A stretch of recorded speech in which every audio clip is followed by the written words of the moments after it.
자, 오늘 말씀 제목 다 같이 읽어보겠습니다. 시작. 제가요. 감정을 좀 넣어서 시작. 제가요.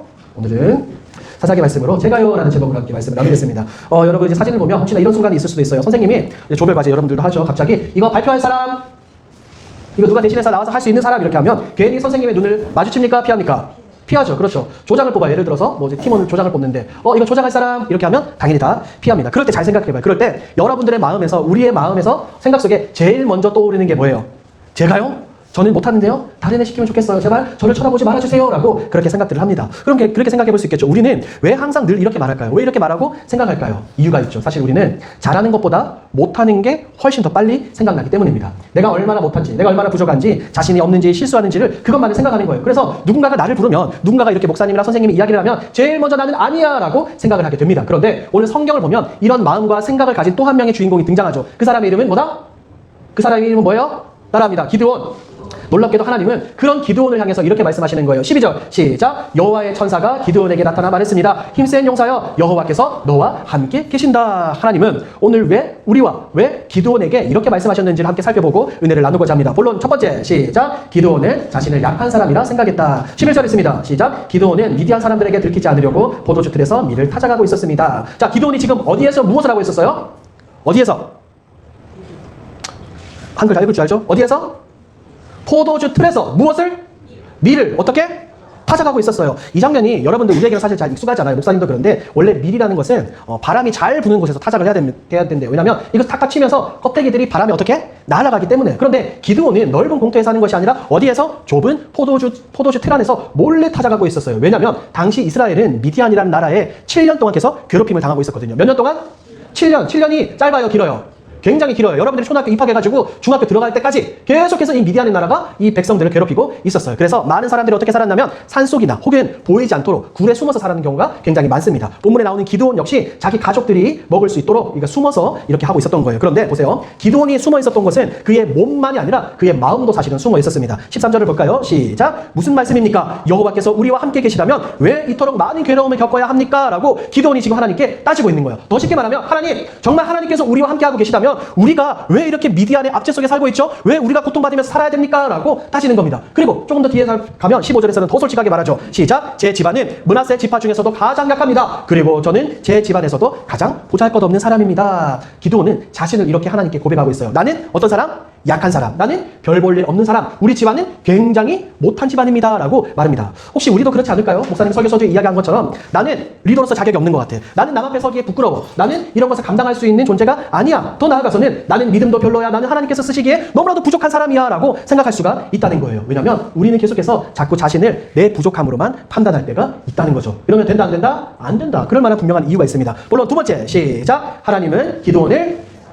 뭐라고 부르셨다고요? 용사라고 부르셨대요. 12절 한 번 더 시작. 여호와의 천사가 기드온에게 나타나 말했습니다. 힘센 용사여, 여호와께서 너와 함께 계신다. 자, 생각해 봅시다. 기드온이 지금 용감해진 다음에 하나님이 기드온에게 용사라고 부르신 것이 아닙니다. 전쟁에 승리하고 용사라고 부른 것도 아니고 자신감이 생긴 다음에도 용사라고 부르신 게 아니에요. 우리가 아까 읽은 것처럼 기드온이 지금 어디에 있어요?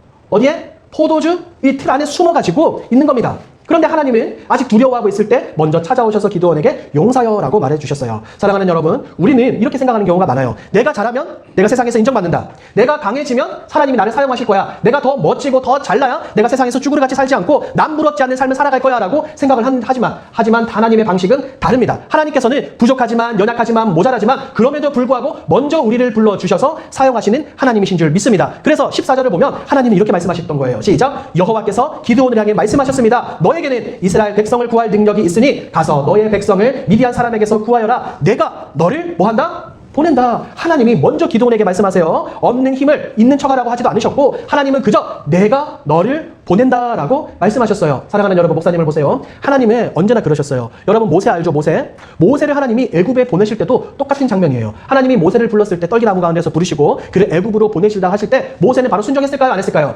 안 했어요. 하나님, 저는 안 됩니다. 저는 못합니다. 저보다 더 좋은 사람을 보내십시오라고 계속해서 하나님께 따졌어요. 마찬가지로 기드온 역시 하나님, 저는 안 됩니다. 저는 약합니다. 못합니다. 라고 말할 때 하나님은 모세에게 말씀하시고 기드온에게 말씀하셨던 것처럼 누가 너와 함께 하겠다? 누가? 내가 하나님인 내가 너와 함께 하겠으니 두려워하지 말라라고 말씀하신 거예요. 그리고 본문에서 가장 중요한 약속을 하시죠. 16절 시작. 여호와께서 기드온에게 대답하셨습니다. 내가 너와 함께 할 것이다. 너는 마치 단 한 사람하고만 싸우는 것처럼 미디안의 군대와 싸워 쉽게 물리칠 것이다. 사랑하는 여러분, 이 16절이 오늘 말씀의 핵심입니다. 기드온을 용사로 만드는 것은 그의 자신감과 용맹함과 어떠함이 아니라 하나님께서 그와 뭐 하신다는 거? 함께 하시는 거. 하나님이 그와 동행하시기 때문에 그와 싸워서 이길 수 있는 거예요. 본론 세 번째 시작. 기드온을 용사로 만든 것은 하나님의 함께 하심이었다. 기드온은 여전히 똑같은 사람이었어요. 그의 집안도 그대로였고 환경도 그대로였고 그의 겁쟁이 같은 성격도 하루아침에 바뀌지 않았어요. 무슨 말이냐면 하나님은 기드온의 조건을 먼저 바꿨다 바꾸지 않았다? 바꾸지 않으셨다. 단지 말씀해 주신 게 이거예요. 내가 반드시 너와 뭐 하겠다? 함께 하겠다. 우리 사랑하는 여러분, 이것을 기억해야 돼요. 이것을 하나님은 언제나 어느 때나 누구와 함께 하신다? 여러분들과 함께 하시는 거예요. 그래서 중요한 질문이 바로 이거예요. 하나님이 함께 하시는가? 이게 가장 중요한 핵심입니다. 이해가 돼요? 그리고 이것은 성경에만 등장하는 것이 아니라 구약 성경에만 나오는 것이 아니라 신약으로 와서 훨씬 더 분명해지죠. 이 약속은 예수 그리스도 안에서 더 분명해집니다. 예수님의 또 다른 이름 가운데 하나가 임마누엘입니다. 뭘까요, 여러분? 읽어봅시다. 시작. 하나님이 우리와 뭐 하신다? 함께 계신다. 구약에서 모세와 기드온과 다윗과 수많은 선배들에게 약속하셨던 그 약속의 말씀이 이제는 수천 년이 지나서 신약시대에 와서 이루어졌습니다. 하나님이 우리와 함께 하신다. 예수님은 완벽한 사람만 부르러 오신 분이 아닙니다. 실패한 사람, 두려워한 사람, 죄 때문에 하나님께 나아갈 자신조차 없는 사람을 위해서 이 땅에 오셨고 연약한 우리와 함께 하시는 거예요. 그래서 우리는 나는 부족하기 때문에 하나님께 나아갈 수 없어요. 나는 연약하기 때문에 이것을 할 수 없어요 라고 말할 수 없는 존재입니다. 예수님 때문에 하나님께 나아갈 수 있고 예수님 때문에 우리가 더욱더 담대할 수 있는 거예요. 아까 우리 희석 선생님이 마지막에 기도했죠. 이제 수련회가 얼마 남지 않았습니다. 여러분들이 어떤 마음으로 수련회를 준비하고 기대하고 있는지는 몰라요. 다음 주일이 지나면 목요일부터 이제 우리가 수련회에 참석하게 될 텐데 아마 어떤 사람은 벌써 이런 생각을 하고 있을 수도 있어. 가봤자 뭐 나는 원래 가도 은혜를 못 받아. 나는 아무리 좋은 말씀을 들어도 엎드리고 기도해도 찬양을 해도 변하지 않아. 나는 가봤자 똑같이 지금이랑 똑같을 거야 라고 생각할 수도 있어요. 혹은 오늘 이 목사님의 설교를 들으면서도 같은 마음을 생각하는 사람이 있을 수도 있어요. 저는 아닌데요 하나님. 저는 아닌 것 같아요 라고 말이죠. 기드온도 처음부터 용사였던 사람이 아닙니다. 하나님을 만나면서 조금씩 달라졌어요. 올해 하계 수련회도 똑같습니다. 올해 하계 수련회 주제가 엘리야와 함께 걸으며 나를 발견하자이죠. 대단한 믿음을 가진 사람들이 오는 자리가 아닙니다. 엘리야를 제대로 살펴보겠지만 엘리야는 대단한 사람이 아니라 마치 기드온과 같이 마치 목사님이나 여러분 우리와 똑같은 그런 사람이었어요. 그런 사람들을 하나님은 불러주시고 이 수련회 가운데 하나님께서 말씀해 주시는 겁니다. 오늘 말씀의 결론을 맺도록 할게요. 지금도 하나님이 무언가 말씀하시면 마음속으로도 이렇게 말하고 있는 친구들이 있을 수도 있어요. 기드온처럼 하나님 저는 아닙니다. 저는 아닌 것 같아요. 저 말고 다른 사람에게 해주세요 라고 이야기할 수도 있어요. 하지만 우리가 꼭 기억해야 될 것은 하나님은 다른 사람이 아니라 여러분을 찾고 계시는 줄 믿습니다. 겁쟁이였고 부족함이 많았던 기드온을 부르셨던 것처럼 아직 너무나 연약하고 여리고 아직 하나님에 대해서 예수님에 대해서 성경에 대해서 잘 모르는 여러분을 하나님께서 부르고 계시는 줄 믿습니다. 그러므로 이제 열흘밖에 남지 않은 이 수련회 꼭 여러분이 참여하여서 하나님과 함께하며 에녹처럼 기드온처럼 모세처럼 다윗처럼 임마누엘 함께 하시는 그 하나님을 만나기를 우리 주님의 이름으로 축복합니다. 아멘. 기도하겠습니다. 하나님 감사합니다. 오늘 말씀을 통하여 하나님과 동행해야 된다는 것을 깨닫게 해주시니 감사합니다. 너무나도 부족하고 연약한 기드온이었지만 하나님께서 불러주셨을 때 그가 변화가 되었습니다. 하나님 우리 하계 수련회가 얼마 남지 않았습니다. 나는 부족해요. 나는 연약해요. 나는 아닌 것 같아요 라고 하는 생각하는 친구들이 있습니까? 하나님 그런 친구들에게 찾아가 주시고 하나님 그런 친구들에게 기도에게 말씀하셨던 것처럼 큰 용사라고 불러 주옵소서. 그럴 때 우리 모두가 수련회 자리에서 영광의 하나님을 만나게 될 줄 믿습니다. 하나님 함께하여 주옵소서. 감사드리며 예수님의 이름으로 기도합니다. 아멘.